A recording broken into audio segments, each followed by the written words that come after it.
Welcome back to the Print on Demand cast. On this week's episode, we're going to be talking about self-sabotage and how it affects your business. Let's get into it.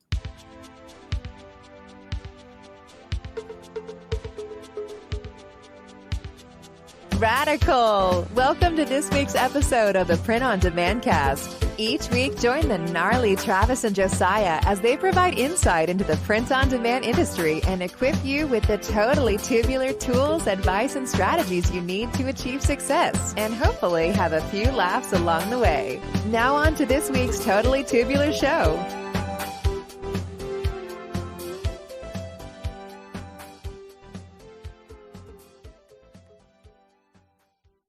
Welcome back. As you can probably tell by now, my mic was just muted and that I am solo running this thing without Josiah once again. It's that guy. It's becoming a habit. He's, doing something else rather than, being with me. So that kind of sucks, but whatever. It is what it is. You're stuck with me.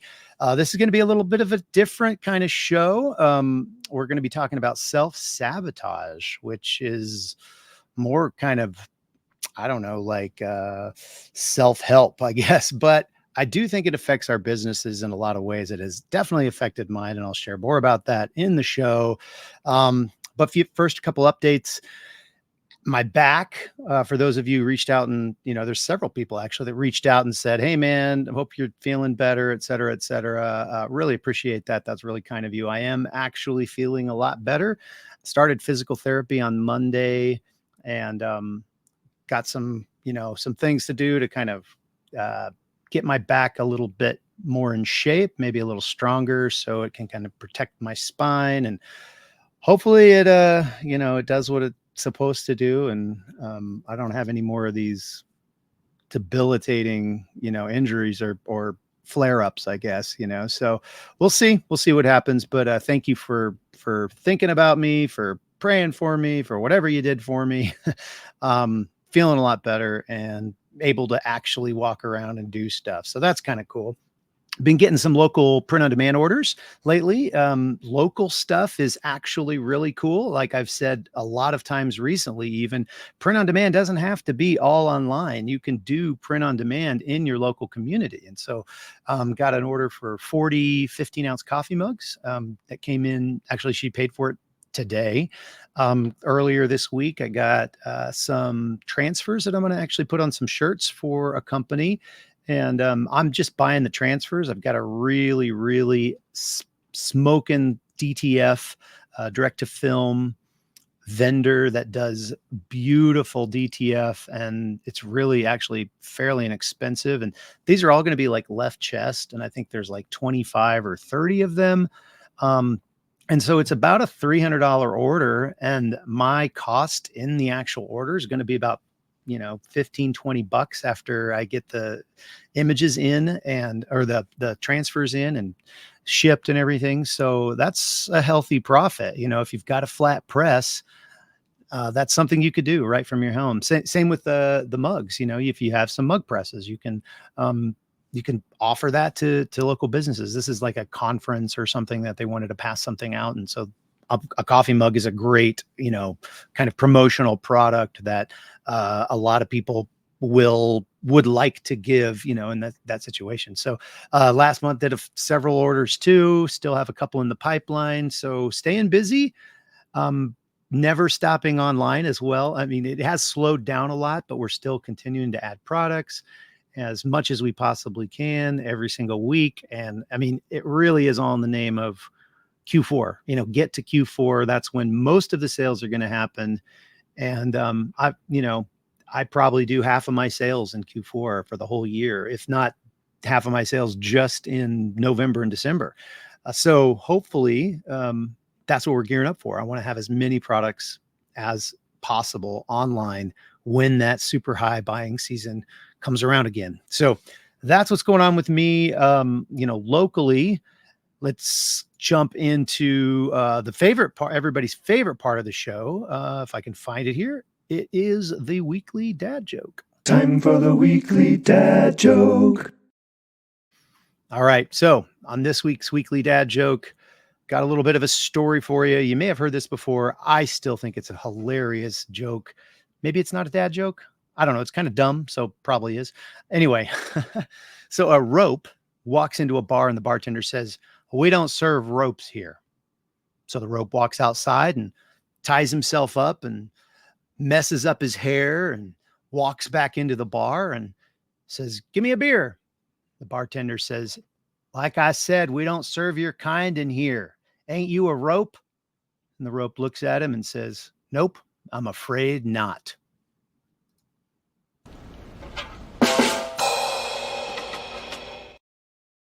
Yeah, you're welcome. I like that one. I think it's hilarious, but that's me.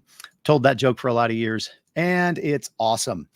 No point of interest this week, so we are just going to be jumping into the main event. Got a lot to say about it, kind of think through. There's going to be a lot of self-reflection this week as we talk about self-sabotage, kind of self-limiting beliefs, being our own worst enemy. I think most of us can probably relate to this in some way, shape, or form. But that's really the topic of this week's main event. So let's get into it.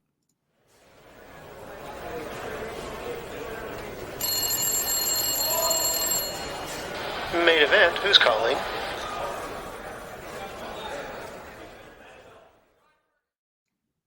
All right. So we don't talk a lot about mindset on this podcast. And I mean, we have a few times, we've got a couple shows in the archives that talk specifically to areas of mindset. And obviously we brought it up as a topic of discussion in our regular podcast, but I really feel it's super important. And I'm becoming more aware of how important it is in my business as I continue to grow as a business owner and frankly as a person. I mean, mindset isn't just important in business, it's important in all of our life. And so these self-sabotaging thoughts and beliefs and things that kind of that inner critic that just runs in our head all the time, it doesn't just affect our business, it really does affect our life, and it affects every area of our lives. And most of the time we're not even conscious of it.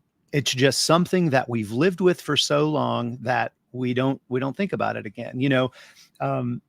For example, like somebody living by train tracks, they probably don't hear the train tracks quite as often as they actually come through their backyard or whatever. Same thing with, unfortunately, it's probably the same thing with young children. After you've had kids for a while, you probably don't hear them cry quite as much or complain or whatever. It's just kind of something that once we are in an environment for long enough or experience our inner thoughts or experience something, we tend to start being able to tune it out. And it's kind of a defense mechanism, really.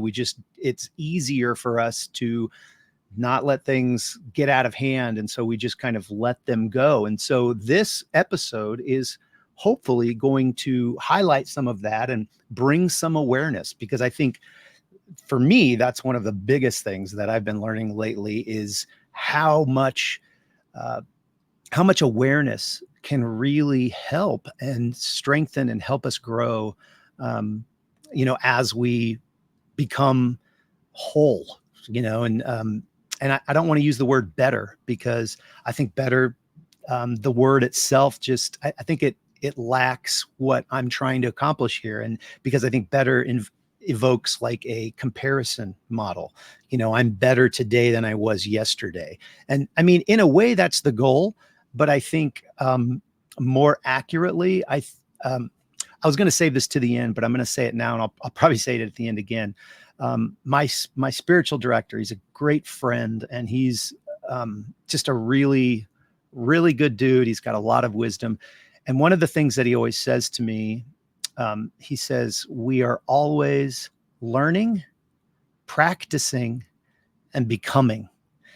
And to me, this whole mindset idea or becoming aware of these things is part of that learning, so that we can then practice to become whatever that thing is that we're we want to become. And it never ends. We're never actually arriving. It's becoming. And so I love that. I just absolutely love that. I'm going to say it again. We are always learning,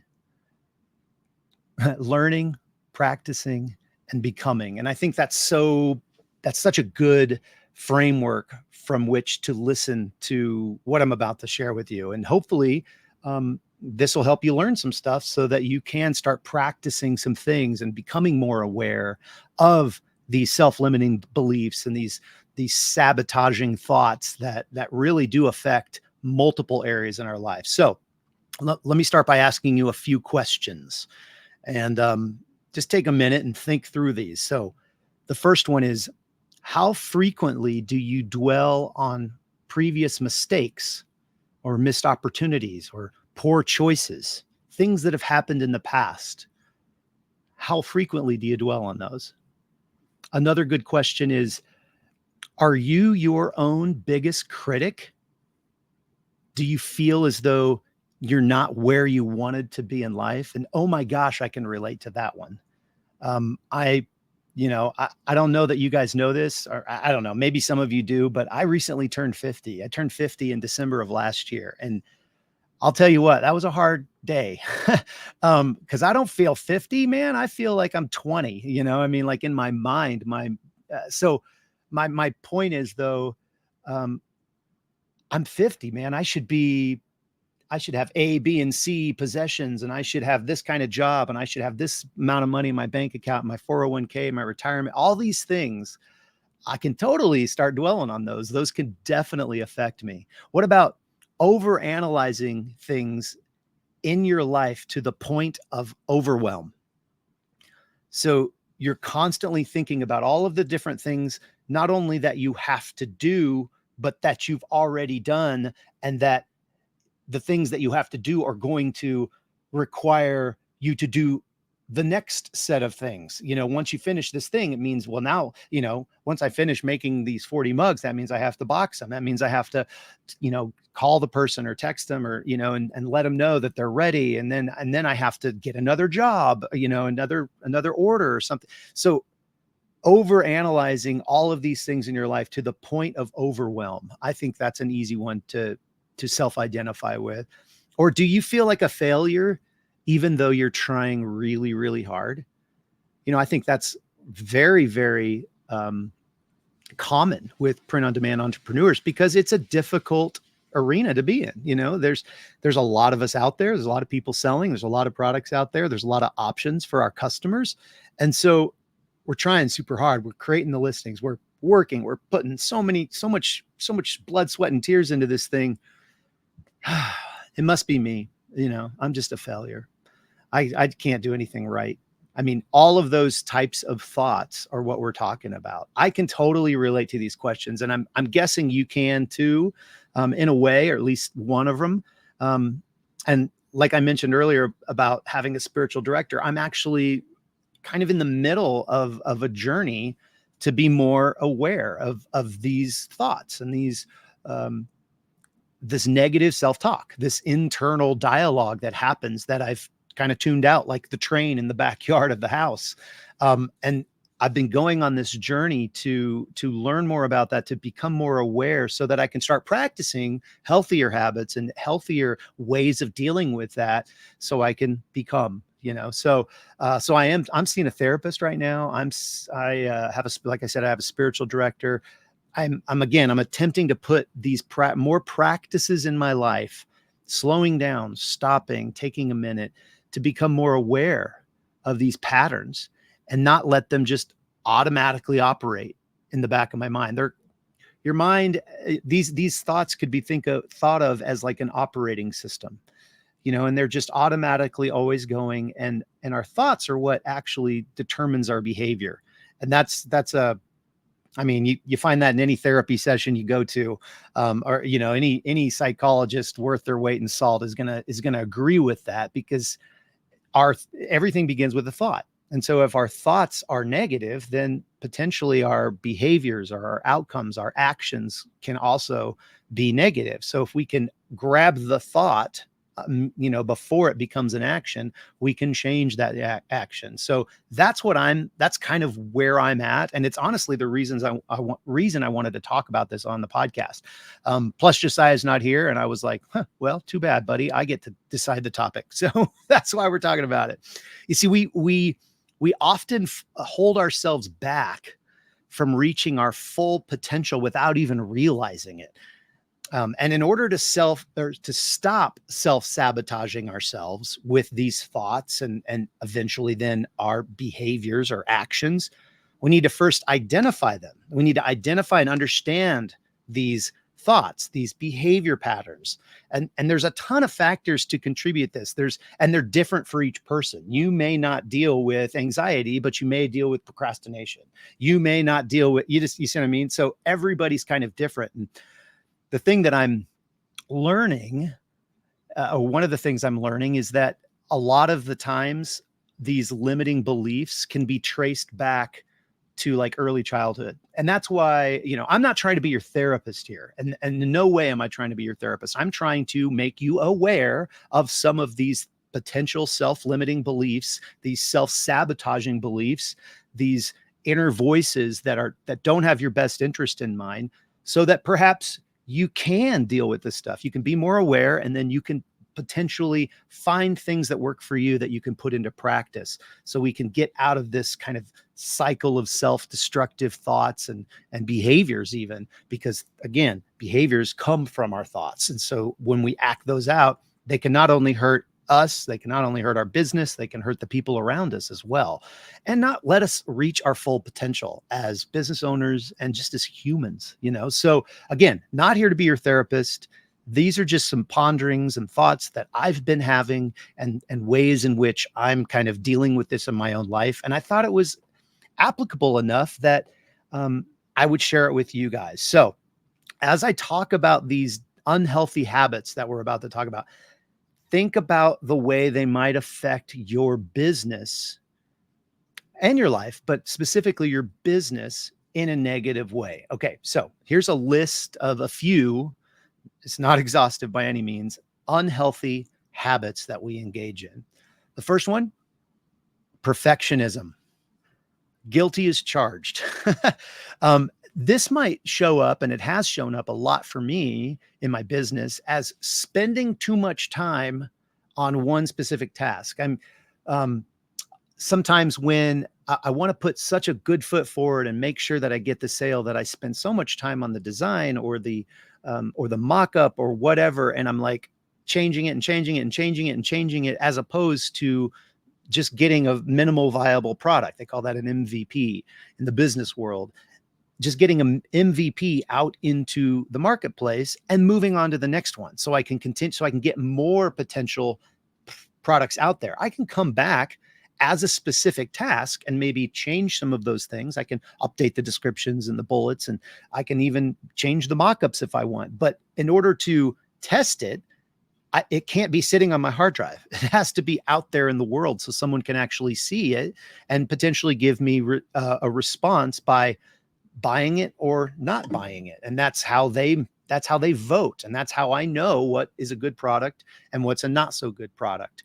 So perfectionism is definitely a habit that can be unhealthy and can affect your business. I know it has mine. All right, next one. Excuse me. Harsh self-criticism and self-judgment. Now, we alluded to this kind of in those opening few questions that I asked. And I think in ways we probably all have some of that. And again, I think a lot of it goes back to how we were raised, our environment, because we as humans, we are trained not only socially, but even internally. We have entire systems in our brain that are wired to keep us safe, and so when those things are potentially threatened, we retreat back into what is safe and what is known. And when we retreat back into what is safe and what is known, we don't grow. We don't take that challenge. We don't plunge. We don't go to the next step. Last week we did an episode on virtual assistants, and some of you may have hired your first virtual assistant, but there's a lot of you that were like, yeah, I'm not doing that. And you gave yourself reasons. You said, well, it's going to cost too much. It's not what I need to do right now in my business. I need to focus on this other thing. And some of these, some of the reasons that you decided to not get a virtual assistant are legit. And even, but also I will also say that some of those reasons are just your brain protecting you from doing something that's outside of your comfort zone, because that's how you stay safe. And your brain is programmed to help you stay safe. And so if it can use criticizing thoughts at you, self-criticism and things like that, your inner dialogue can keep you safe by kind of putting you in your place, it's absolutely going to do that. And how does that affect your business? Well, you don't move forward. For one, you don't take risks. And if you beat yourself up enough, it can really affect your motivation, so you don't even want to, go create that new listing because it's not going to sell. My art skills just suck and nobody likes my stuff. And so I'm just not going to do anything. So it can really affect your motivation. So that's another unhealthy habit that you may be able to identify with. Another unhealthy habit, and this one, geez, I totally relate to this, is imposter syndrome. And this is kind of that talk in your brain that tells you, well, Travis has all of these listings and he's been doing it for so long. He knows so much more than me. I could never have as many listings as he has. He's done it totally better. And Josiah, one of Josiah's favorite quotes on this show is from Teddy Roosevelt. And it goes, comparison is the thief of joy. None of that comparison stuff is ever going to serve you. It's always going to keep you limited. It's always going to keep you safe. It's always going to keep you in your bubble and never moving forward and never moving out. Imposter syndrome basically just says others have done it better, so why should I even try? I face this in the print on demand kind of, I hate to say guru space, but like I've been talking about putting out a course or putting out some training or having a membership. I've been talking about this for years now. Do I have one? No. I mean, you can, if you're on our email list, there's a discovery call that you can get on with me and we can talk about your business, and you can hire me to kind of be a consultant, but that's more of a one-on-one thing. I don't have anything that's like group or anything, any of the things that I've actually talked about wanting to do on, Facebook marketing, on getting organized in your business, all of these things. I've just not been able to get past my imposter syndrome because I'm like, well, there's all these other people that are doing such a better job at this. Why would anyone hire me? And it comes in the form of self-criticism and self-deprecation. So you can probably relate to that in some way, shape, or form. And again, it's going to keep you from being motivated to really pour yourself into your business because, again, well, somebody already did it better. So why should I try? That's a lie. It frankly is a lie. And I'm trying to learn that lesson as we speak. So maybe you identify with that one. Then another one is weak boundaries or even a lack of boundaries. You don't have any boundaries. You're allowing your customers or your employees to kind of walk all over you and get special discounts or make you do 17 revisions on that custom product that you sold on Etsy or whatever, and you just aren't able to draw a boundary, to draw a line and say, this is what my service provides. And this is where my service ends. And if you don't like it, well, there's a lot of other Etsy sellers out there that you can go to. And we're so afraid of getting, losing the sale or coming across, as a mean person or a bad business owner or whatever, that it allows others to pressure us into doing things that are beyond the scope of what we really should be doing. And that can lead to just spending too much time on one particular client. I mean, if you're only going to make $10 after you send it to your vendor and they ship it and all that stuff, why are you spending 3 hours on the artwork? That's $3.33 an hour, for your wage on that particular order. So don't do that, set those clear boundaries. But maybe that is a behavior that you learned again in your childhood or wherever as a self-protection mechanism. And that's totally fine. That's something that you'll probably have to deal with for the rest of your life. but it's good to be aware of it so you can actually, I mean, that's the whole point of this podcast, is so you could be aware of these different things, and then start practicing things that will help you become what you want to be, what your version of the ideal self is. You'll never get there. You'll never get there. You'll always be learning, practicing, and becoming. This weak boundaries or lack of boundaries kind of moves into the next one. And this is just straight up people pleasing behavior. And I raise both hands on this one. I've always been a people pleaser. And I've kind of grown in that area in certain ways. I always want people to think the best of me. And that may very well be contributing to my lack of putting myself out there with a membership or a course or, more training materials, because I fear what the public en masse might say about me. They may criticize me. And so I think that there's some of that mixed in with the imposter syndrome.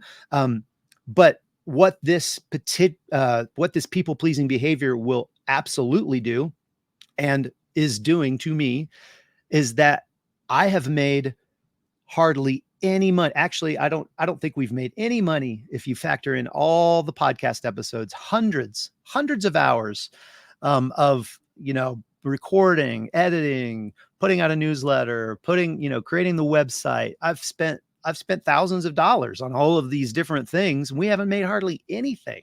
So what that people pleasing behavior will ultimately lead you to, particularly in business, is just making less than you're actually worth. I honestly, if I think logically about it, I feel like I have a lot to offer print on demand business owners and business owners in general, but specifically print on demand business owners, because I've been doing it for so long, and Amazon sellers and Walmart sellers. I have a whole bunch of knowledge that I can share and I can guide and I can lead people into, but I'm not making what I'm worth by putting out a free podcast every week. And it's fine. I enjoy the podcast. I love doing this, but I'd like for it to lead somewhere. But because I have this people pleasing behavior, what will they think of me if I start charging for things? It causes me to make less than what I'm worth. And maybe you can relate to that. The next one is alcohol and substance use. This is definitely an unhealthy behavior. And it doesn't necessarily, I would say that this really affects every area of our life. And I'm not saying, it's not okay. You obviously know your limitations when it comes to, having a glass of wine with your steak or whatever, or having a beer at the end of the day. I'm talking about, using it and potentially even abusing it. And for a long time, I've done that. We used to talk about, having a beer on the show all the time, and I couldn't do a podcast without a beer, and recently I've allowed myself to become aware of that tendency to overindulge in some of those things. And I think what that can't, and so I've backed off. In fact, I haven't had a drink in, I don't know, 2 months now. And, will that last for the rest of my life? I don't know. I'm always learning, practicing, and becoming. So I'm practicing not drinking right now to see what that'll do. How will that make me become? What will that become in the future? Maybe I'll never have a drop of alcohol for the rest of my life. I don't know. That's not, I don't have to worry about that. For right now, though, I'm practicing that. What that can do to you, and what it did for me, was a potential lack of motivation. And then, of course, there's like a ton of negative health effects. Since I stopped drinking like two months ago, I'm down 15 pounds, I think 16 as of this morning. So, and yes, I am keeping track of it because I do have some more way to go. I'm doing more with my family. I'm spending more time with my wife and engaging with her more. So there's an emotional component that I can't quite wrap my head around necessarily, but I know it's definitely positive for me in a health way. And so therefore it gives me more motivation to do things in my business, because I have the energy for it. I'm not either hungover or just feeling like crap, So those things can definitely, those things, when you abuse them, can definitely have a negative effect on your business. And the last one I'm going to talk about on today is procrastination. You thought you were going to get away with it, didn't you? Thought you were going to get through the whole list, and I wasn't going to mention procrastination. Too bad. Obviously, you can see how procrastination, I mean, it ties into all these other things. If you don't have a lack of motivation, there's not a big motivation to get something done. It can affect, it can cause procrastination, some of these other unhealthy habits that we have. But procrastination is definitely something I deal with. I have always been the guy who studies the day before the test. That's it. And if I study, I'm going to put it off as long as I possibly can. I want to avoid pain. And so if it's something I don't really want to do, I'm going to push it off until it absolutely has to be done. And now there's some people out there, and there's some studies that have shown that there are positive effects of procrastination. So it's not 100%, it's not all bad, but it can definitely be bad. Obviously, the obvious effect on your business is, you disappoint your clients. You have jobs that are late, or you miss a marketplace's cutoff time for shipping because you kept putting off getting that order, over to your vendor, or whatever the case may be. Or it can just cause it. It could just be, you never got a business checking account because you just kept putting it off. And now it's all convoluted when it comes tax time. You got to figure out what's your personal expense and what's the business expense. And it's all now, and then you put off your taxes because it just compounds. So procrastination is definitely an unhealthy habit, or can be an unhealthy habit that can affect your business negatively. So are you seeing how these habits affect your business? Maybe there's one or two or more that are really affecting you. What's the number one for you? I would say for me, it's probably a combination. I said one. See how I always try to bend the rules. I think it's probably imposter syndrome, at least as far as the print on demand cast goes. And then other than that, there's probably some harsh self-criticism that goes along with the imposter syndrome, that goes along with the people-pleasing behavior, that goes along with the procrastination.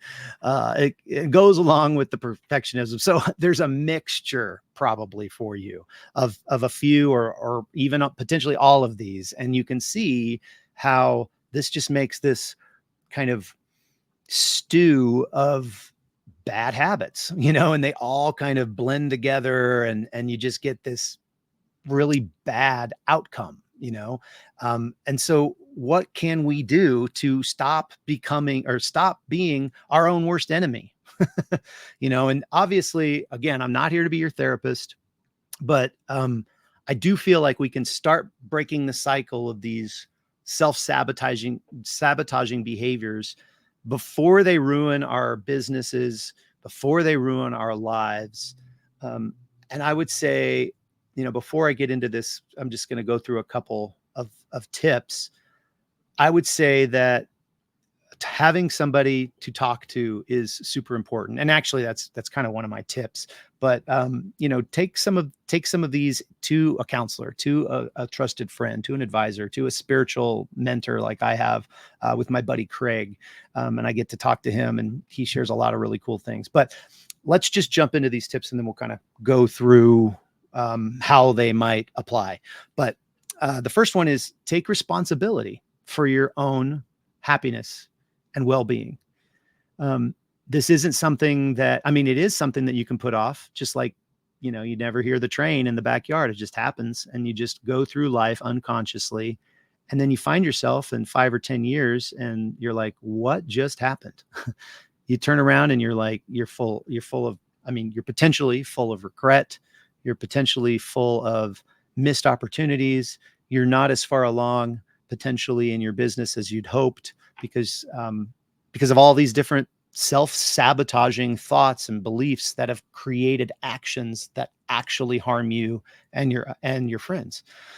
Your happiness begins with you. So instead of fearing failure and staying in that safe place, it's time to recognize that making mistakes is actually essential to your development, to your personal growth, to your business growth. Your mistakes are what actually form you. Oh gosh, what's that quote? It's something about how we are forged in the crucible of our own mistakes, and I fully agree with that. I really believe that if we allow it, those mistakes can form us into something that is even better than our previous version of ourselves. And I hate doing the whole versions because, again, I don't want to compare, but at the same time, there are things that I don't want to do anymore that I did in my 30s and my 40s or whatever, in my 20s. I want to understand and become aware of those things and grow as a result of those. So don't hesitate to just jump out of your comfort zone. Go back and re-listen to the VA episode last week and go hire a VA. Go. I don't know. There's something in your business that you are allowing yourself to stay in a protected place and not do. And that's okay. Like, that's always going to be the case. You're always going to be tempted to do those things, to stay safe. That's a normal, that means you're human. The challenge here is, and accepting that you are responsible for your own happiness, is that happiness and growth and all of those things that we desire, when we think about them logically, they happen outside of our comfort zone. And so going outside of our comfort zone is always going to be a good place. Will you succeed 100% of the time? Of course not. You're going to fail. Again, failure can be a good thing for you because you're going to learn what not to do. You're going to learn from those mistakes. You're going to have wisdom in your business and in your life and in your relationships. That's a good thing. So don't despise that. Actually go try to find those things that you can make mistakes in because you'll get better at it. That sounds a little bit masochistic, but anyway, the second one here, learn to let go. Sometimes, a lot of times, there's only so much you can do. If you're a perfectionist and you're never pleased with the final outcome, or worse, yourself, what you are putting out there into the world, potentially working with somebody else, like a life coach, like a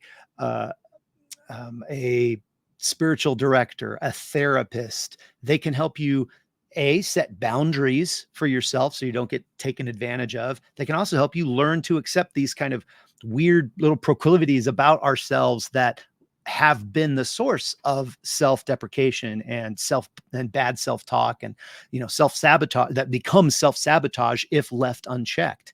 And so talking to somebody is going to be a huge thing. Learning to accept yourself and let go of those things that you can't control. If you've ever heard the Serenity Prayer made very popular by Alcoholics Anonymous, it's basically saying, Lord, give me the grace or give me the strength to accept the things I can't change. And I should have pulled it up here, but you get the idea. It's like, there are things in life that you will not be able to change. You will be disappointed again. You will be probably betrayed by somebody that you trusted, and it's going to hurt. And you're going to have to, I have multiple stories of like tens of thousands of dollars of receivables that my business never received because I trusted. And I learned some hard lessons. I have, multiple people that owe me over, multiple tens of thousands of dollars. And some of that is because of my lack of boundaries. Some of that is because of my people-pleasing nature, and I've had to learn through those mistakes. But I've also had to let go and forgive myself, and move forward in my business and in my life. Because those things, holding on to those things, just never, it doesn't produce any good fruit, in the end. The third thing here, and I really think this one's important, and this might sound counterintuitive, but you need to begin to acknowledge your inner critic and what it actually wants. So one of the first things you need to do to stop being your own worst enemy is to recognize and even embrace this inner critic. It's part of you and it'll never go away. It comes back to that awareness that I talked about. Being aware is your first line of defense because you can identify that part of you that is, trying to drag you down, or actually, it's not trying to drag you down. It's trying to keep you safe. That's its job. It's trying to keep you in your bubble, not risking, and safe. And so recognizing when those thoughts come up, and the tricks that your mind plays on you to convince you of something that is not necessarily true, it can change so much about you. It can change your perceptions of yourself, of your business, of events, people, relationships, all for the better, and it can make you feel more confident when you understand that, oh yeah, that's a part of me. Yep. I knew I was going to doubt that I could do this. I knew it. Yep. There it is. Okay. And you acknowledge it, and then it loses its power. It loses its power over you because you understand what it's trying to do, and you're okay with it. It's part of you. That's all right. It's very, very, I don't know. To me, that's like huge in this whole journey that I'm on, really. The next thing, this might not be for all of you, but it might be for some of you. Learn when you need to take a break. Understand that taking care of your needs is not selfish. It's actually really beneficial. And if you were given a life to, potentially, if you come back to, I'm a Christian, obviously. So if I was given a life by God to bless others, like he wanted me to become the most me I could be, because I'm the only me in the world, and I'm the only me that can have the effect on the world that there's no one else that can have the effect on the world that I can. So I'm actually a gift. And so taking care of my needs is like harnessing the gifts and the gift that I am. That's actually really good, because it actually helps other people. It'll help your business. It'll help all of these things. So taking care of your needs isn't a bad thing. It's not selfish. It's actually really selfless. And so it really is the best antidote, if you will, to being your own worst enemy, to becoming these things that you don't want to become. Focusing on your mental, your emotional, your physical, even your spiritual needs, it's essential. And that's why I keep telling you, talk to somebody, stop multitasking until your hands bleed. Learn how to manage your time. Start using a calendar, actually go by the calendar, and don't try to get other things done that just aren't in that little section. Make time for fun things. Put those things on your calendar. A date night, go to a concert, go skiing, or on a hike, or, there's all kinds of different things. Put them on your calendar, and make sure that you're taking the time to not only just work in your business and maybe on your job and in your family, and always putting out there for other people and other projects. Take some time for yourself. Again, it's not selfish. It's actually beneficial to those around you, and will serve them as well as you and as well as your business. Okay. And then the last one that I think I've kind of alluded to this whole time is accept help. There's I still think it's sometimes hard to accept help, particularly for strong males. We don't want to seem weak. Strong women too, I'm sure. I'm not a woman, so I can't relate, but we don't want to seem weak. We want to figure this out on ourselves. We're like, all right, I listened to Travis's podcast. I know what to do, and now I'm going to do it. Well, I think that that's probably a bad idea. Don't try to go on this journey alone. As humans, we are built for community. And frankly, that's where most of our healing and growth will come from. It's not going to be from internal willpower. It's going to be in community. It's going to be talking with that friend, with that therapist, with that spiritual director, with your spouse, or your, girlfriend or boyfriend or loved one, or whoever. It's going to be sharing your struggles. It's going to be letting people into that, be able to speak into that. And there's a catharsis that just happens when you share things like that is healthy. It's good to get things off of your chest. So don't try to go this alone. Taking on more than you can handle can manifest in all kinds of negative health benefits, or health not benefits.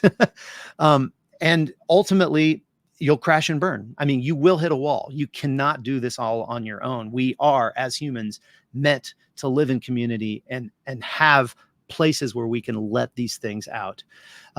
So man, this is a weird episode. I'm having a blast though. I really love talking about this, and I hope this is, been beneficial to you. But wrapping up, I just want to kind of wrap up with what Craig, my spiritual director, once again, he said, we're always learning, practicing, and becoming.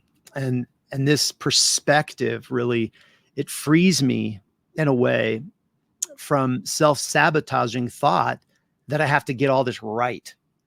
I don't have to get it all right because I'm just practicing, like the pro basketball player. Does he make all of his shots? No, but they continue to practice. So their shot percentage gets better over time.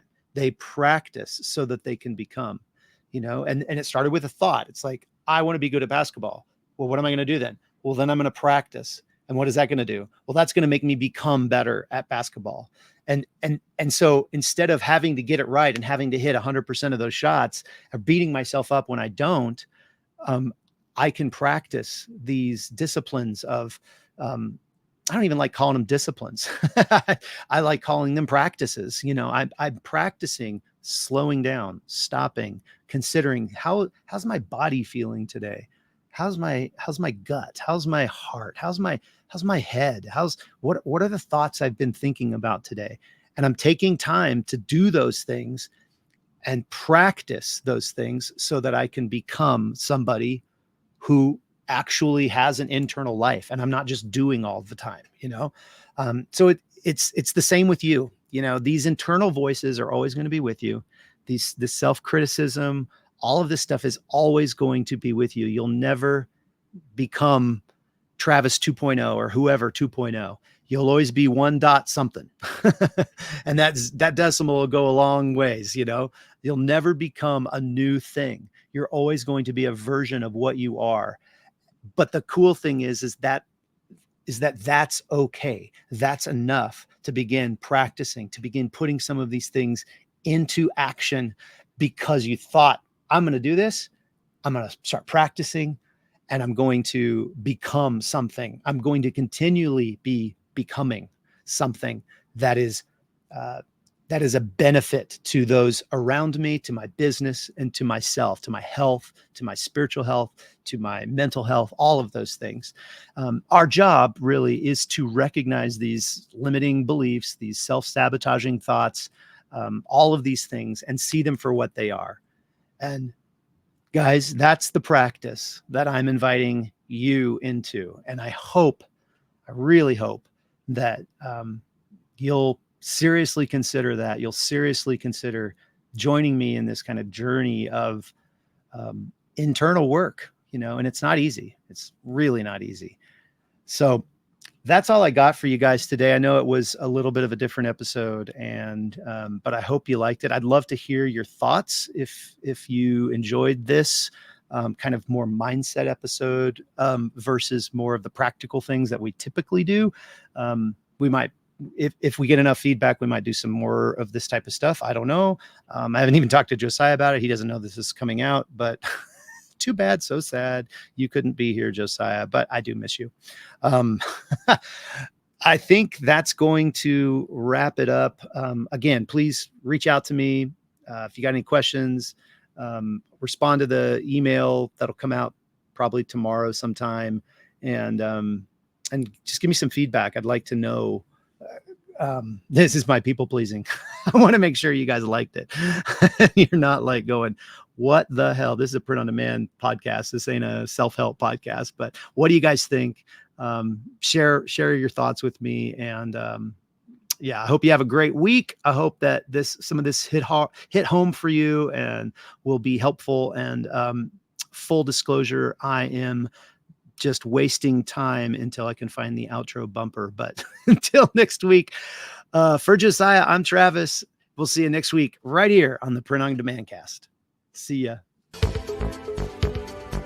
Hey, babe. Thanks for listening to this week's episode of the Print on Demand Cast. We hope you enjoyed the Totally Tubular Show. If you've got a question or a suggestion for the show, send Travis and Josiah an email at info@printondemandcast.com. Want to be wicked nice? Take a minute to rate and review the show on iTunes or wherever you get your podcasts. And don't forget to subscribe now so you don't miss next week's episode. See you next time, for sure.